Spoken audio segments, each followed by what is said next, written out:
Mathangda khudol tamjagadoribasi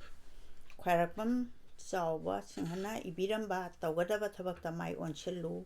Nommu Thanganu haiba parasin. Ahanba maktada Khwairakpam Chaoba aikoina mipung khudingmakna khangduna leire aikoina ngasi Manipuri haidana subject ama oina tamba phanglibase kabi asigi nomjamangi hotnajamangi mahaina aikoina ngasi imaronsi khangba ngamlibani. Matam amada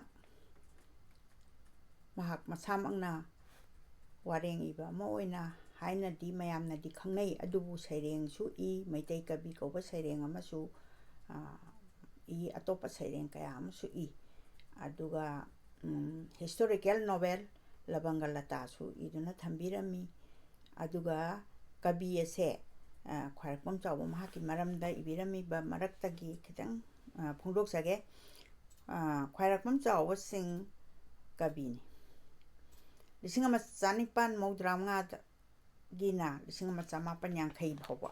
magi matamse wareng saireng drama na singba iramba anauba Manipuri sahityada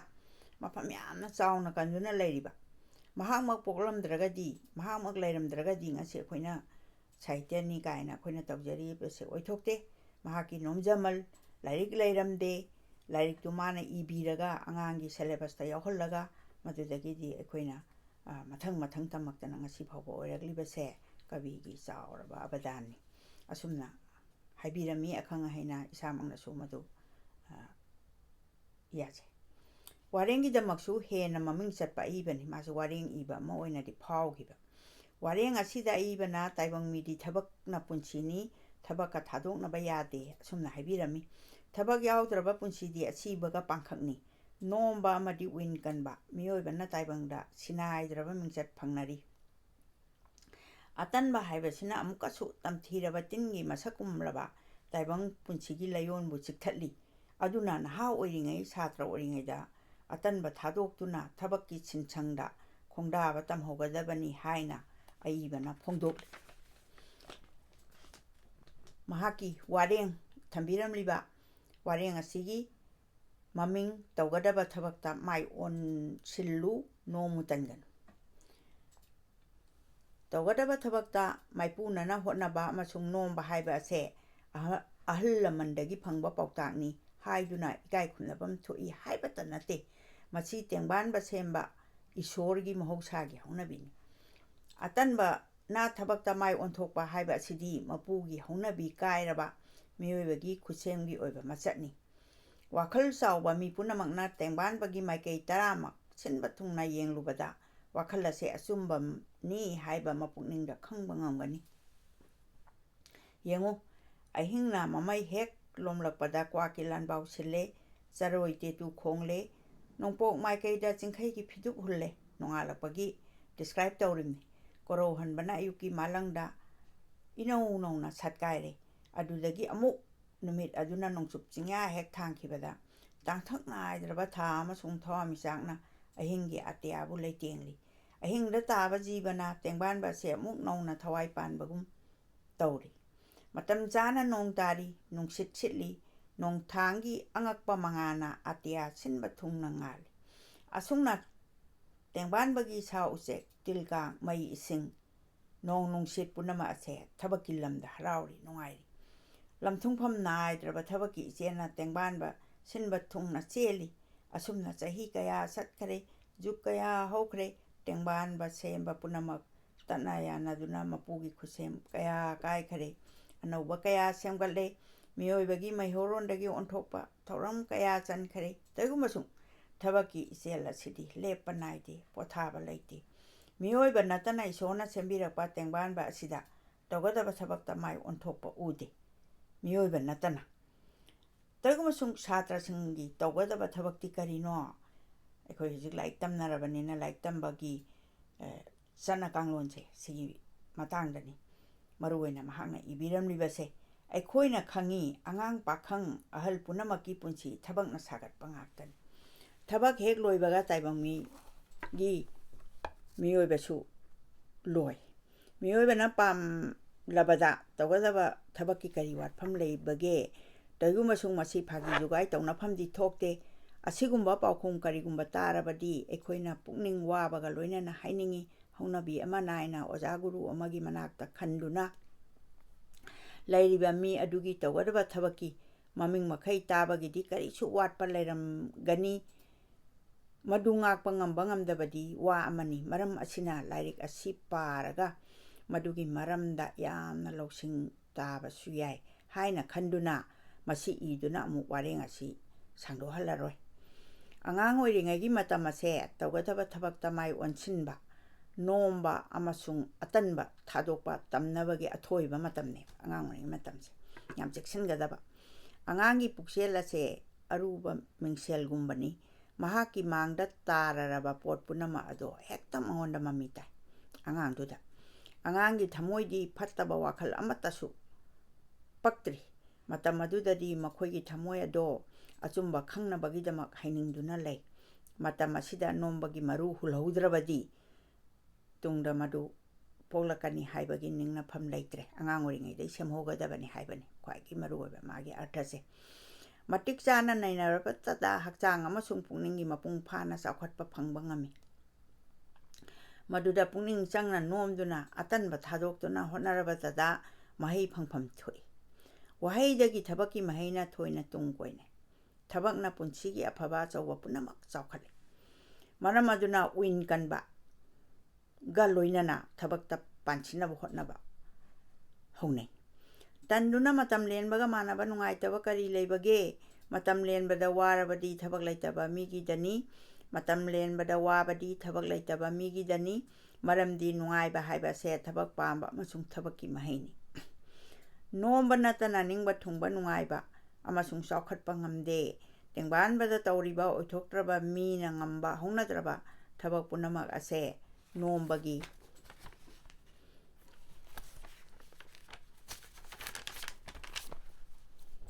ngaktani tengbanbada makhoigi maming panba sonariba tengbanbana makhoigi maming panbada sonariba achauba misingi wari parabadi khangba ngamgani makhoina makhoigi khuba madu yaunanaba hotnabada kaya nomba takhriba thabakta mai onthokpa mising adugi thabakna karamna machu taba amasung mithoiba yagani makhoitana hanna ningba kaiduna khongphong khudingda ikaiba amasung awaba phangi aikhoigi masi leitabana aikhoigi karigumba achauba thaba amata tawba ngamdri lairaba anangba wananaba marusu atanbani masi thamoigi leirangda tongba tingumbani tin charaba leina mathang chikthatuna kenkibagum atanbana hek tongkhrabada thamoisu adum lekha taki oiba mak atanba migi thamoi ase bhut pret punamaki yakabungni madu mahausana phattaba nataba wakhal punamaki tungna phamni masi chawkhatpagi lambida pangi masakne ni chawkhatpa leiraroi haiba isorna mangonda unanabagi amasung uduna chawkhatpa pumbagi mapu oinanaba haiduna mit pibirami tayumasung nangna namit ado upul chaisinduna mitangbo oiduna leirabadi karamna madugi chawkhatpa phangani isorna nangonda tananaba amasung taduna haihau singhaunaba nakong pinabirami nangna maduda yosingon thingjanuna nana pangba saduna leire karamna tabadagi nangi chawkhatpham leire isorna nangonda khongkhutna chingba thabak ngamba indri punamak pibiramduna namanabagi makok thongba yanaba sembiramlibani tayumasung nangna makhoi punamak ki sijinaba toktuna haibong makhada hiptuna leirabadi atanbagi mayaina makhong ani panba sa oirabadi nangi kari chawkhatpham leiribage asumna thamoida atanbagi mami hek taraba mi ado lairagadaba nangadaba wagadaba nakle haina khanbada lanpham karisu laite masi hairuraga angang macha singi lairikta yawba wari ema ningsinglei matam amada ina kera khunba lauba nupa amagi nabin koba macha nupa ama leirami mapana sikhrabada nabinna mahaki mapal naidraba lanthum pumba gi mapu oire mapagi kripana mahaki lanthum mahi masingna singba watpa leitrabasu mahaki achauba dosa amadi leirami madu karino aina haibabu atanbaduni mahaki Thabakta Khuttingjaningdaba asimaktana maram oiduna mamai thangda mahak mapuk thanna chaba yona phangaktre madu ubada no mamagi marup amana haiki nabin nang asum tawrabadi manglagani aina yamna lukhraba wa ama takpige nangonda nang ningtigi ayunganta nangi inkolgi akoiba asida karigumba angauba natragana napumanba use ubre yengu maduda phangdragana nangi labukta kumduna maduda ihan hanbada taba use amatang hatnanaba thorang taw adu oirabadi nangi kayese kayedi akhoi phau thamnaba mafamdubo khoina kai ko sana natraga lupana thalanba yagani pambai leitraba nombinna mapukningda sa yamna tawduna matungi numita aduma hek tawre ahan bada inkol hek koirakpada ure khangdaba mi amana mahaki kotagi phauhuduna seli taiguma sung mahaki kanadana noiraba masa tanbadagi solaba aduna mahakpu phaba ngamhodre aduda su mahaki singlambadagi atanbana phaksilaba loksing ado mahaki anangbagi maram khangba ngamdaduna labuktana muk chenthagre mafam aduda su lorona singna phauhubana singba ururaga mahaki maruki wa ado artha mahakna khangle ayuk anganbagi nungsina masada yeibada mahaki atanba punama kokhi amasung mamanaba ataina pungning tujung harauba koloi lauduna saktuna magi masin sunaba uduna mapungningsda ikai nungsi yanaragle madudagi di atatpa leitana nombagi matam kharagi manungda mahaki hanagi phambalado hanjinba ngamki masi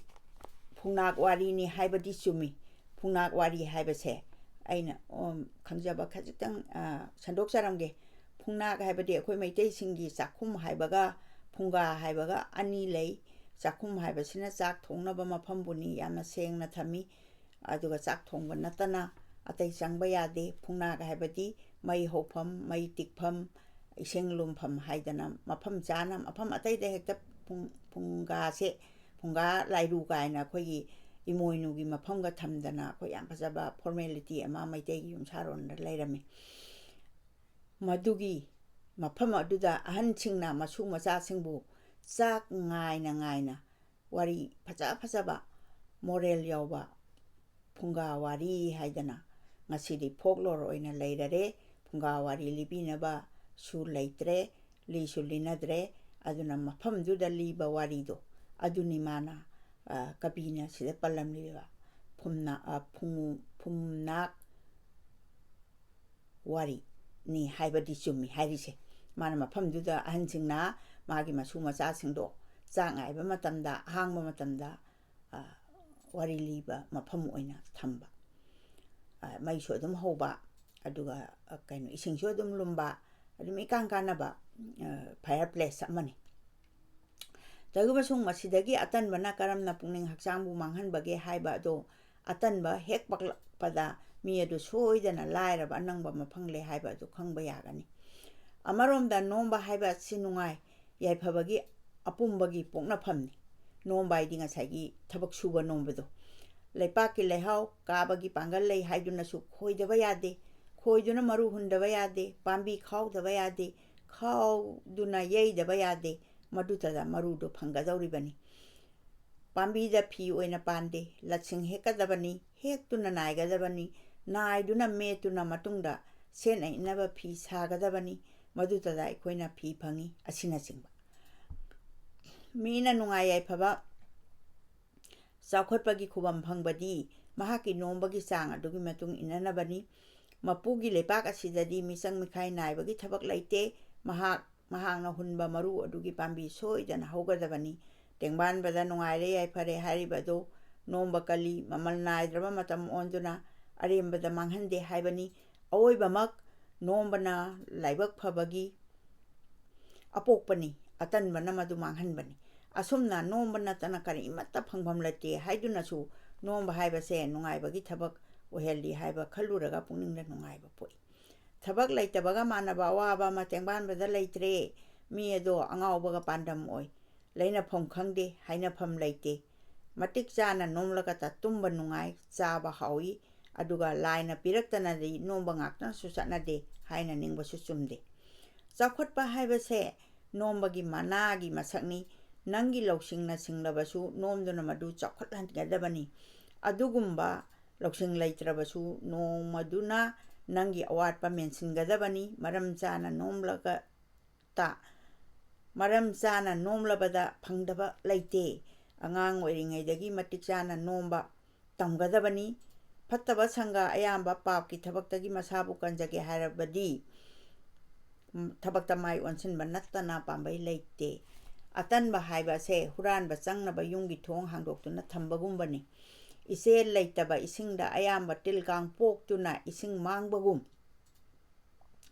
atanba pungningda su nattaba wakhal poktuna madu bu manghalli nombada ikai khumnaba na chingba mangi haiba na ningba sisu aranbani hojiki matamda nomba aduga yamna subase masi akhoi yamna ijan mangna bani kaina khannaba su adum yaudaba nate masana masagi thabak pangthokna ba hotnabada karibu ikai pham leibage bilat ki maming leiraba maming chatlaba mantri Gladstone na masana uyali pak chauraba Rus leibaki ningthoren Peter na masana masagi laukhoi maming chatlaba janak ningthona laukhoi badagi stabu langoni machi dagi phangki Benjamin Franklin gi wadi khwaina sutara rigani masana kaithel kai masana sapagi se gari da haptuna singi mahakna anangba imungda poktuna su nomba amabu amasung will kanbagi pambaina mapal naidrabalan amasung ikai khumnaba pumbagi mapu oikhi mahakna mahaki chawkhatpagi maramda hangbada khumki nungai yai phabadi ningbagi makha ponbani sel tanbagi lambi di kaithel kananaba lambi gum araibani matam amasung lanbu arembada manghandraga loire isorna ekhoida sumna sanglaba khutpina birami madu tingthoklabadi soraren phawa singthoktuna lamba phangi ekhoina hainingi soraren mak lamba phangdrabasu khut makhaitadi tingthokpana chummi masi matang asida kabina loisindi loisalle aibagi satra macha mana satra gi tamnaba lairik satra macha haiba masu irame school da vernacular si haphale aduga vernacular habadi akhoi Manipuri language da ba tamnaba lairik se leiramdabadagi kabina macha dagi achobadagi lairik mayam amasu ikhi masi manungda satra macha habase khwaidagi satrana tambada yamna khuloiba adugumba syllabus ta yawba lairik ni lairik adudai lokthokjaba ni haina sumna ising masamapan humpuni thoida phongba aduda ibiram asida loisinjare Tougadaba Thabakta mai Onshillu Nommu Thanganu haiba parasi